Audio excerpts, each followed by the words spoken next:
am writing this under an appreciable mental strain, since by tonight I shall be no more.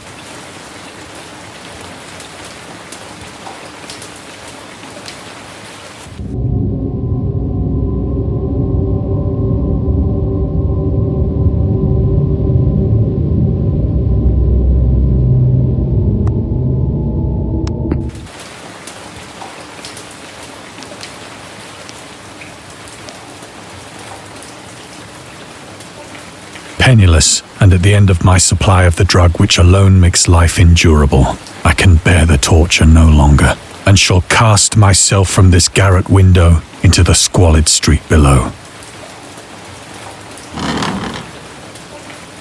Do not think from my slavery to morphine that I am a weakling or a degenerate. When you have read these hastily scrawled pages, you may guess, though never fully realize, why it is that I must have forgetfulness or death.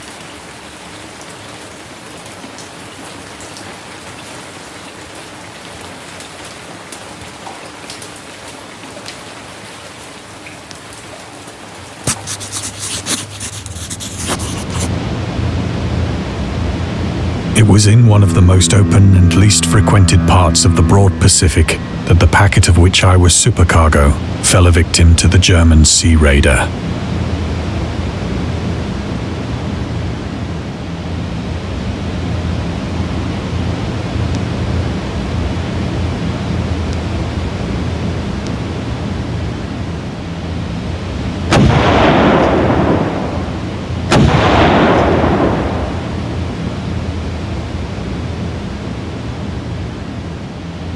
The Great War was then at its very beginning, and the ocean forces of the Hun had not completely sunk to their later degradation. So that our vessel was made a legitimate prize, whilst we of her crew were treated with all the fairness and consideration due us as naval prisoners.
So liberal, indeed, was the discipline of our captors, that 5 days after we were taken, I managed to escape alone in a small boat with water and provisions for a good length of time.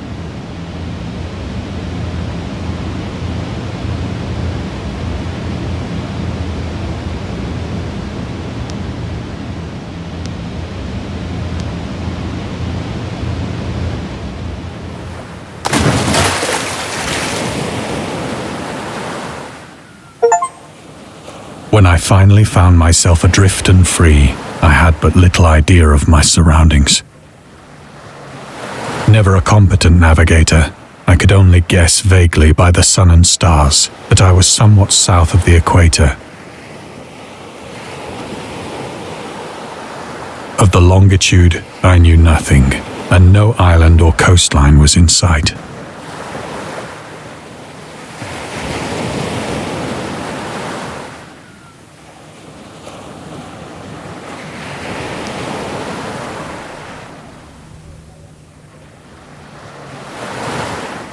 The weather kept fair, and for uncounted days I drifted aimlessly beneath the scorching sun, waiting either for some passing ship or to be cast on the shores of some habitable land.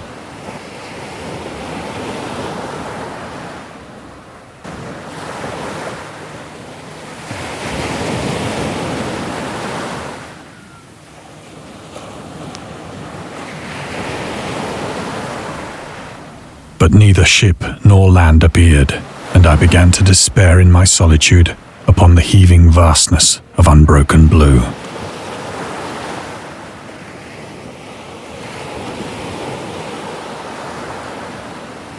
The change happened whilst I slept. Its details I shall never know. For my slumber, though troubled and dream-infested, was continuous.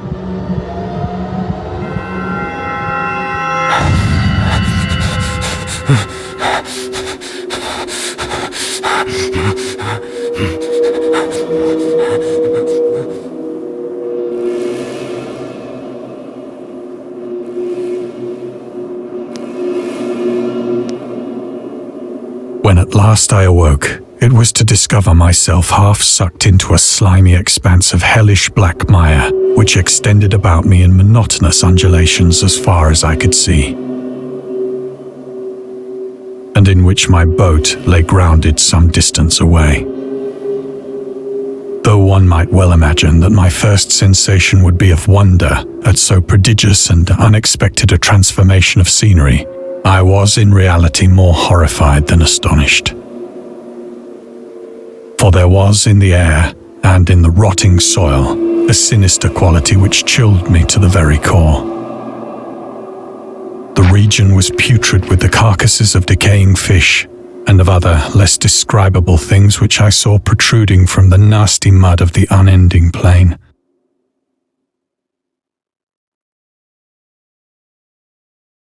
Perhaps I should not hope to convey in mere words the unutterable hideousness that can dwell in absolute silence and barren immensity. There was nothing within hearing and nothing in sight save a vast reach of black slime, yet the very completeness of the stillness and the homogeneity of the landscape oppressed me with a nauseating fear. The sun was blazing down from a sky which seemed to me almost black in its cloudless cruelty, as though reflecting the inky marsh beneath my feet.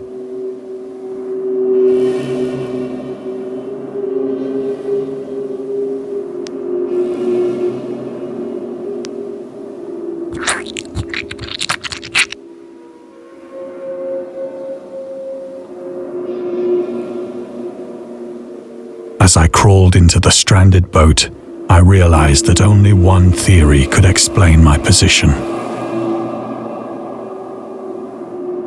Through some unprecedented volcanic upheaval, a portion of the ocean floor must have been thrown to the surface, exposing regions for which innumerable millions of years had lain hidden under unfathomable watery depths. So great was the extent of the new land which had risen beneath me that I could not detect the faintest noise of the surging ocean, straining my ears as I might. Nor were there any seafowl to prey upon the dead things.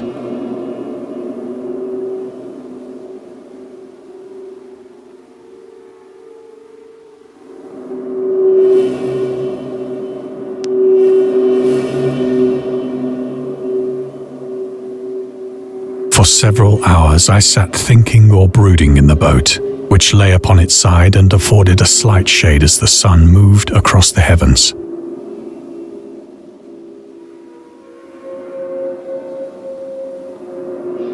As the day progressed, the ground lost some of its stickiness and seemed likely to dry sufficiently for traveling purposes in a short time.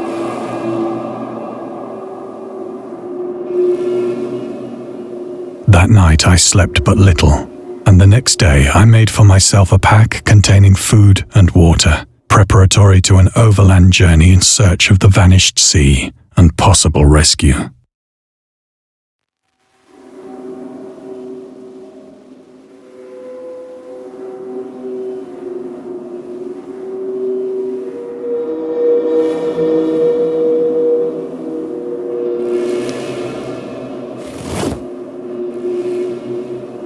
third morning, I found the soil dry enough to walk upon with ease.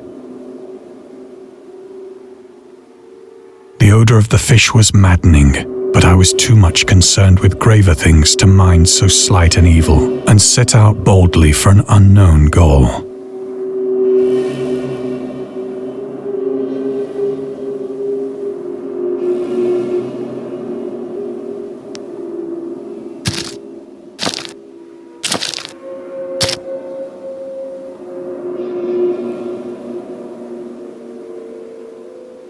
All day I forged steadily westward, guided by a faraway hummock which rose higher than any other elevation on the rolling desert.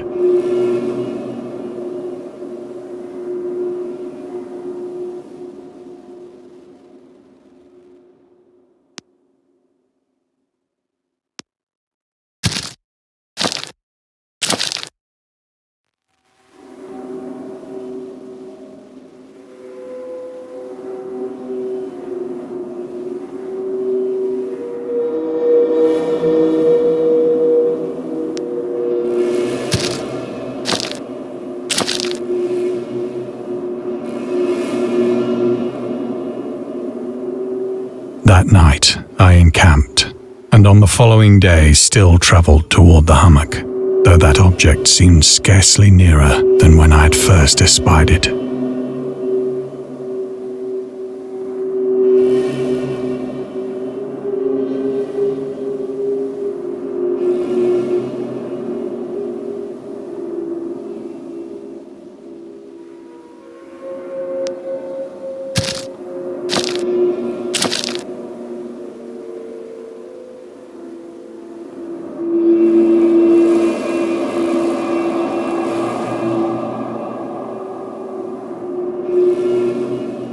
By the fourth evening, I attained the base of the mound, which turned out to be much higher than it had appeared from a distance. An intervening valley setting it out in sharper relief from the general surface. Too weary to ascend, I slept in the shadow of the hill. I know not why my dreams were so wild that night. But ere the waning and fantastically gibbous moon had risen far above the eastern plain, I was awake in a cold perspiration, determined to sleep no more. Such visions as I had experienced were too much for me to endure again. And in the glow of the moon I saw how unwise I had been to travel by day. Without the glare of the parching sun, my journey would have cost me less energy.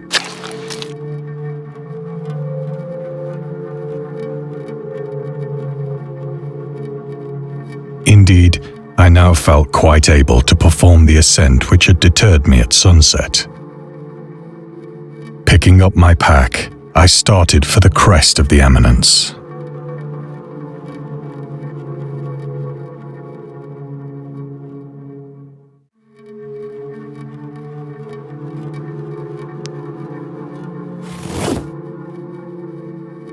I have said that the unbroken monotony of the rolling plain was a source of vague horror to me.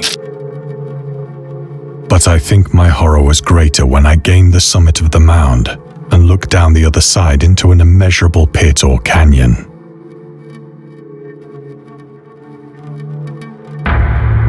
Whose black recesses the moon had not yet soared high enough to illumine.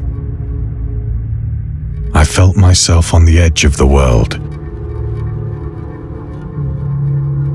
peering over the rim into a fathomless chaos of eternal night.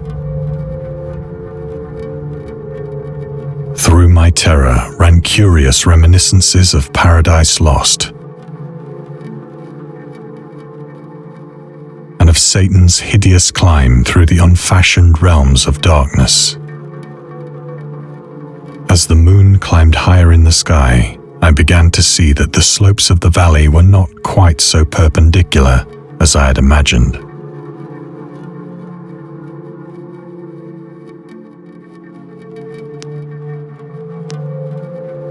Led ledges and outcroppings of rock afforded fairly easy footholds for a descent. Whilst after a drop of only a few hundred feet, the declivity became very gradual.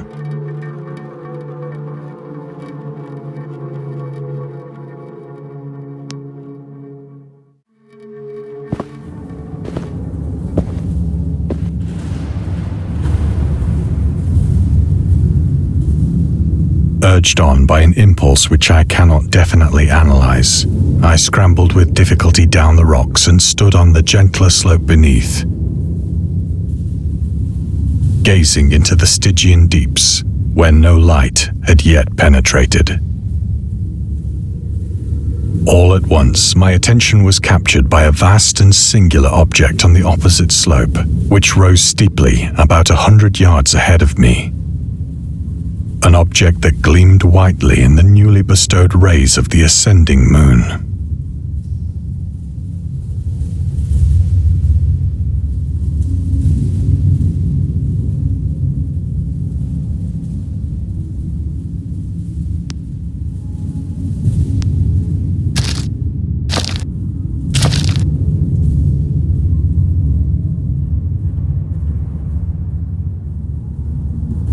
That it was merely a gigantic piece of stone, I soon assured myself. But I was conscious of a distinct impression that its contour and position were not altogether the work of nature. A closer scrutiny filled me with sensations I cannot express.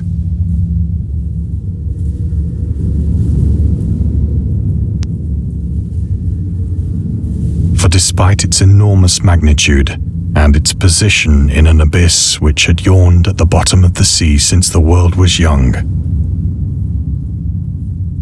I perceived beyond a doubt that the strange object was a well-shaped monolith, whose massive bulk had known the workmanship and perhaps the worship of living and thinking creatures.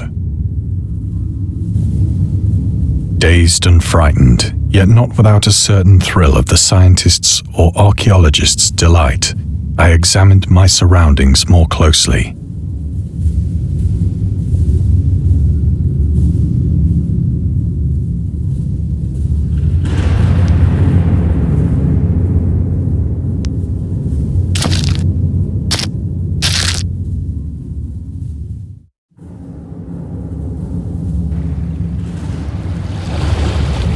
The moon, now near the zenith, shone weirdly and vividly above the towering steeps that hemmed in the chasm,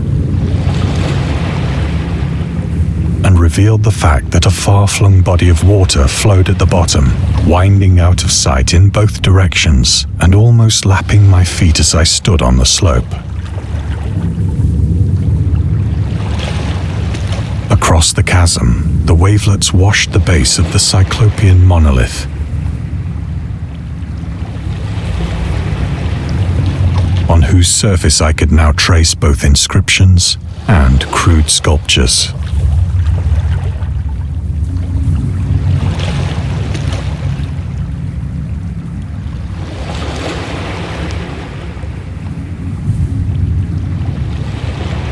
The writing was in a system of hieroglyphics unknown to me and unlike anything I'd ever seen in books,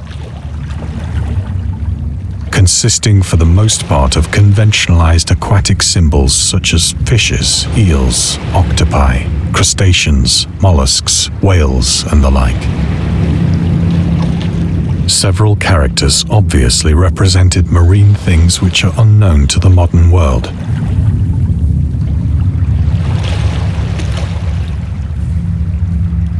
But whose decomposing forms I had observed on the ocean-risen plain. It was the pictorial carving, however, that did most to hold me spellbound.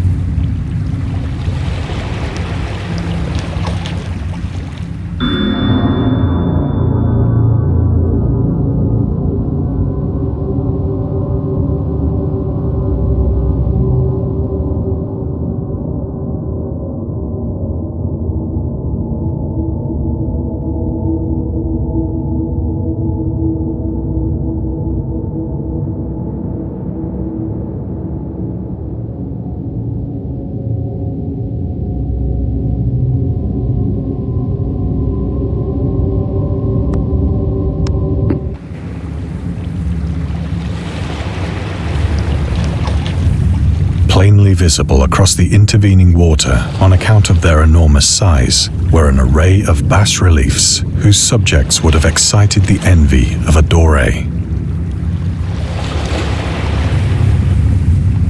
I think that these things were supposed to depict men, at least a certain sort of men. Though the creatures were shown disporting like fishes in the waters of some marine grotto.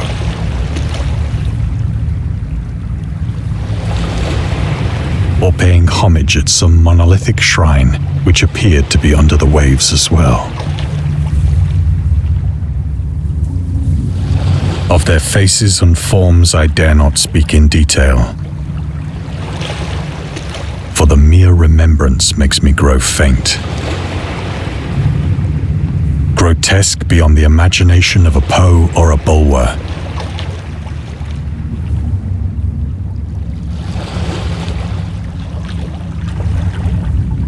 They were damnably human in general outline, despite webbed hands and feet, shockingly wide and flabby lips,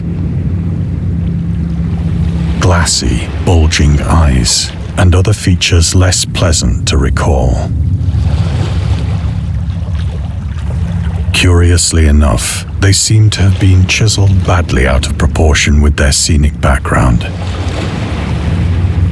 For one of the creatures was shown in the act of killing a whale, represented as but little larger than himself.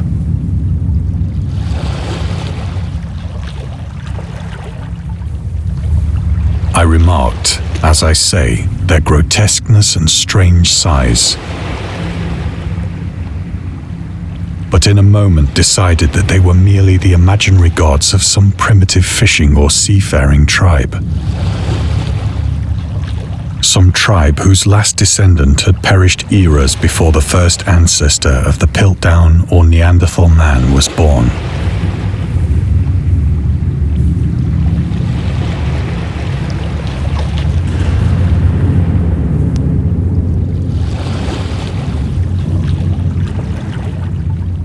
Awestruck at this unexpected glimpse into a past beyond the conception of the most daring anthropologist, I stood musing whilst the moon cast queer reflections on the silent channel before me. Then, suddenly, I saw it.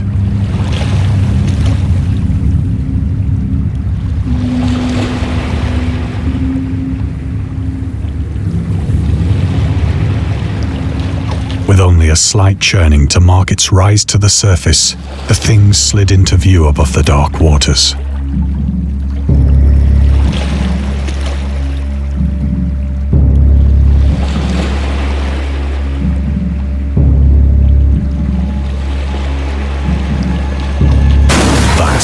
Polyphemus-like and loathsome, it darted like a stupendous monster of nightmares to the monolith.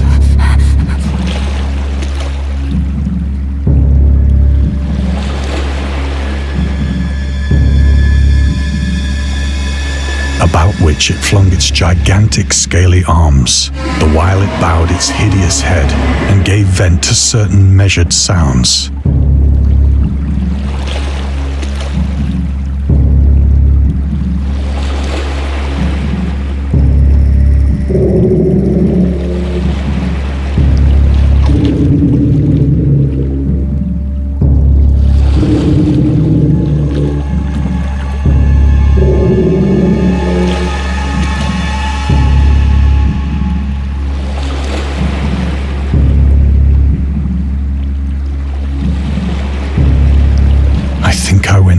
Then.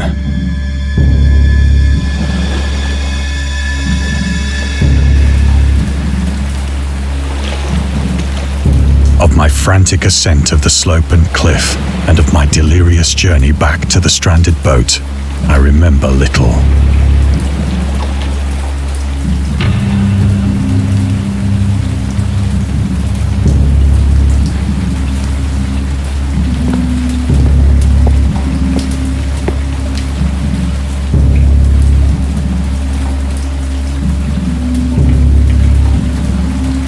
I believe I sang a great deal and laughed oddly when I was unable to sing.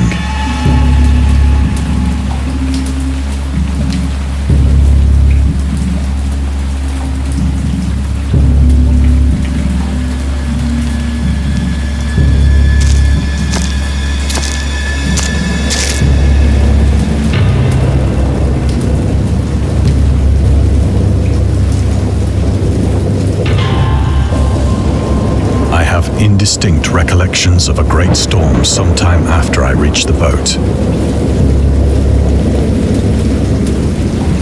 At any rate, I know that I heard pearls of thunder and other tones which nature utters only in her wildest moods.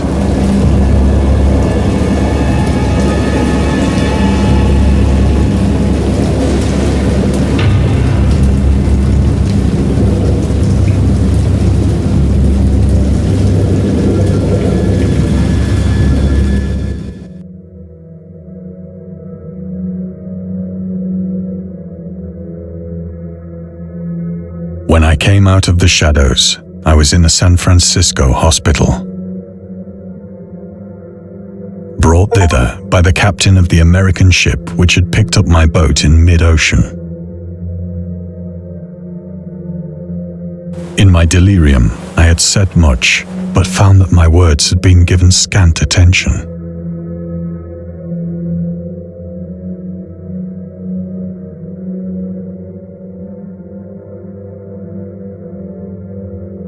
Of any land upheaval in the Pacific, my rescuers knew nothing.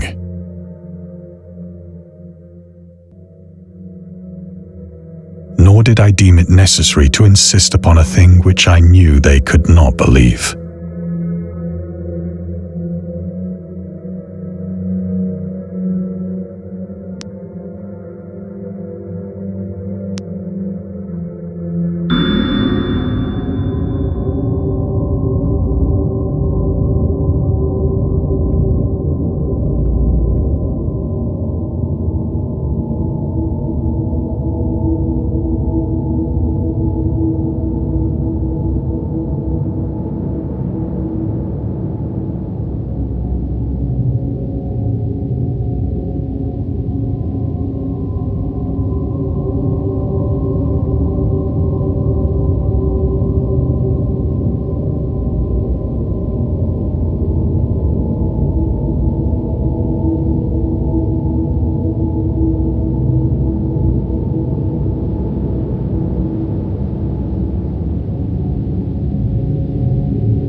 Once I sought out a celebrated ethnologist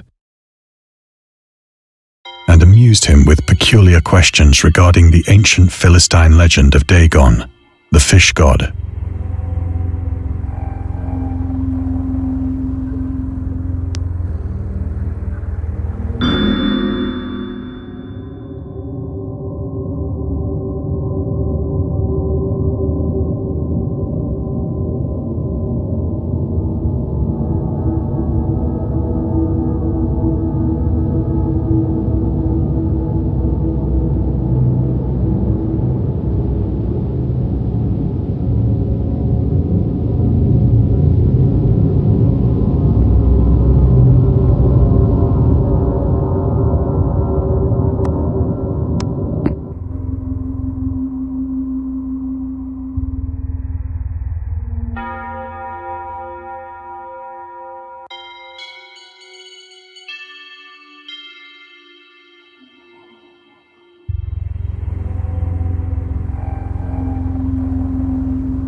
But soon perceiving that he was hopelessly conventional, I did not press my inquiries.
is at night, especially when the moon is gibbous and waning, that I see the thing.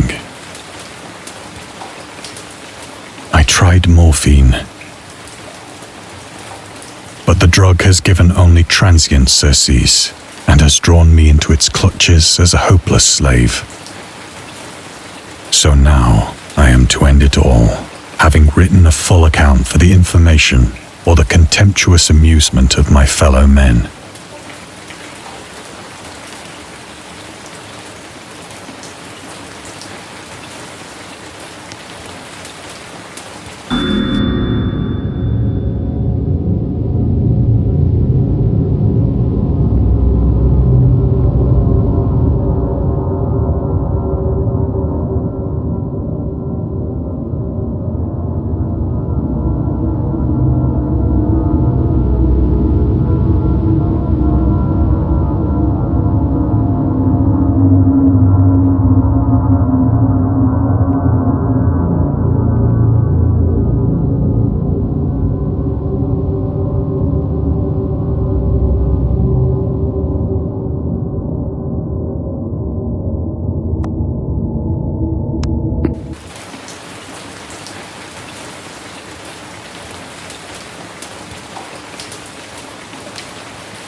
Often, I ask myself if it could not all have been a pure phantasm. A mere freak of fever as I lay sun-stricken and raving in the open boat after my escape from the German man-of-war. This I ask myself, but ever does there come before me a hideously vivid vision in reply.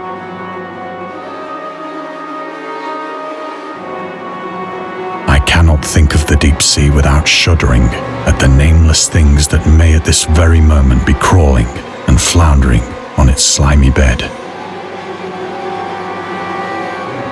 worshipping their ancient stone idols and carving their own detestable likenesses on submarine obelisks of water-soaked granite. I dream of a day when they may rise above the billows to drag down into their reeking talons the remnants of puny, war-exhausted mankind. Of a day when the land shall sink and the dark ocean shall ascend amidst universal pandemonium.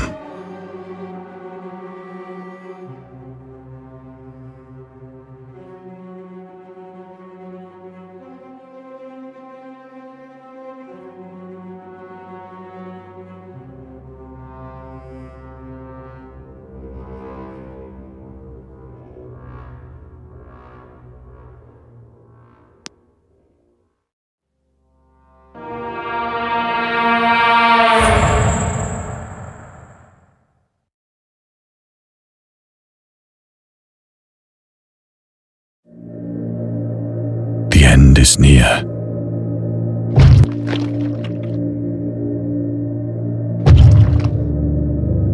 I hear a noise at the door, as of some immense slippery body lumbering against it.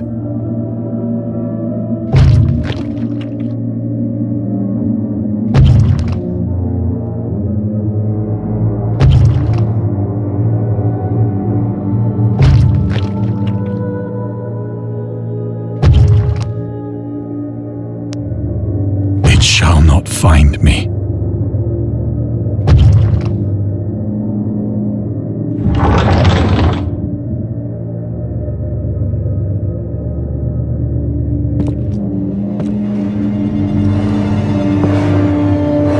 God, that hand!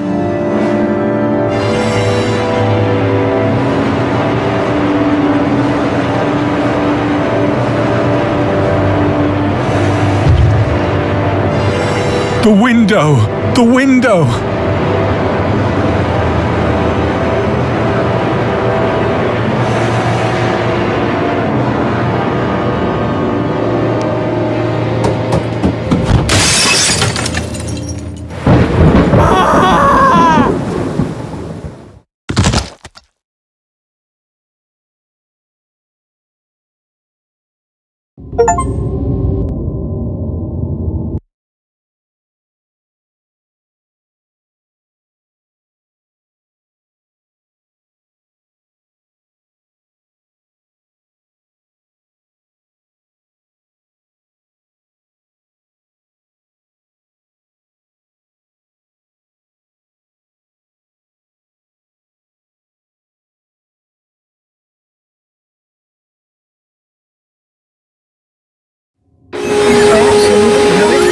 And scary stories have been accompanying men for centuries. They have many faces and forms, but what is their purpose?